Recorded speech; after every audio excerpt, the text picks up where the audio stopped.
Well, as the real-world consequences of the Biden administration's border crisis continue to dominate headlines, both President Biden and former President Donald Trump visited the U.S.-Mexican border today, providing a stark contrast between their dueling approaches to the border. As the illegal immigrants strain resources for local governments throughout the country, and in the wake of multiple high-profile crimes committed by illegal immigrants, even liberal sanctuary cities are rethinking their misguided policies. Now, in this election year, has the border crisis reached a tipping point, even for Democrats? Joining me now to discuss this is Senator Marsha Blackburn from Tennessee. She serves on 4 Senate committees, including the Senate Finance Committee and the Senate Judiciary Committee. Senator Blackburn, welcome back to Washington Watch. Great to have you. It is so good to be with you. Thank you so much. So this is an issue you've been on for quite some time. President Biden finally goes to the border. He goes to the border today. But you've described his visit as too little, too late. Tell us why. Yes, indeed. Too little, too late, and to the wrong address. And he spent 50 years avoiding going to the border. He spent the first 3 years of his administration saying there was not a crisis. The border was secure. Now, all of a sudden, that border security is the #1 issue with the American people. He decides to go there. And what does he do when he gets there? He blames Republicans, saying, if you would pass one more bill, give me one more law on the books, and then I'll do my job. And what we know is that during his first 100 days in office, he took 94 executive actions and orders that opened the border and made our immigration law weaker. We know Joe Biden's border policy is an open border, and we know, regardless of how many laws are on the books, how many laws that anyone would pass, he is not going to close that border. Right. It's to him, everything's an issue of money. I'm going to play a clip of his speech or his comments down on the border this afternoon, just a little bit ago. Play clip number 11. They desperately need more resources. Say it again, they desperately need more resources, need more agents, more officers, more judges, more equipment in order to secure our border. Folks, it's time for us to move on this. We can't wait any longer. So, Senator, let me ask you this question. I was at the border the last year of the Trump administration. It was like a ghost town. Congress hadn't passed any additional laws. They hadn't allocated any more money. It was the president on his own said we're shutting down the border, and he did it. And as you just pointed out, everything he put in place, Joe Biden and his team undid when he became president. That is right. And President Biden left off the first thing that Border Patrol asked for. And for 30 years, they've been saying, and Tony, you've heard it many times, they need a physical barrier.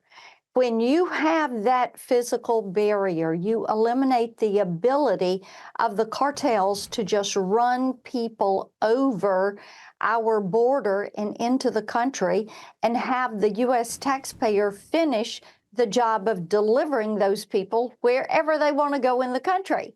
They need a barrier. That's where Build the Wall came from. Donald Trump, he listened to the Border Patrol. They said, we need a physical barrier, we need better technology, and we need more officers and agents in order to secure the border. But Joe Biden, he's not going to give them a physical barrier because that would stop the flow of illegal immigration. What he continues to do is try to find ways to make illegal legal. He wants to make illegal immigration legal. You talk about the border wall, and I saw the wall as it was being erected there. Yeah. A lot of the material for building that wall was bought and paid for by the Trump administration. Correct. What happened to that when President Biden came into office? Well, he's been trying to sell off the pieces of equipment and the steel fencing that was sitting there. He's been trying to sell off the gates that would close the gated areas in that border wall. And what we need to do is have a President Donald Trump back in office. We need to go back to building that wall. And Tony, as you were down there, you probably noticed when people were out there working, building that wall, you didn't see these cartels running people across the border. And that's because they knew they were going to be turned back.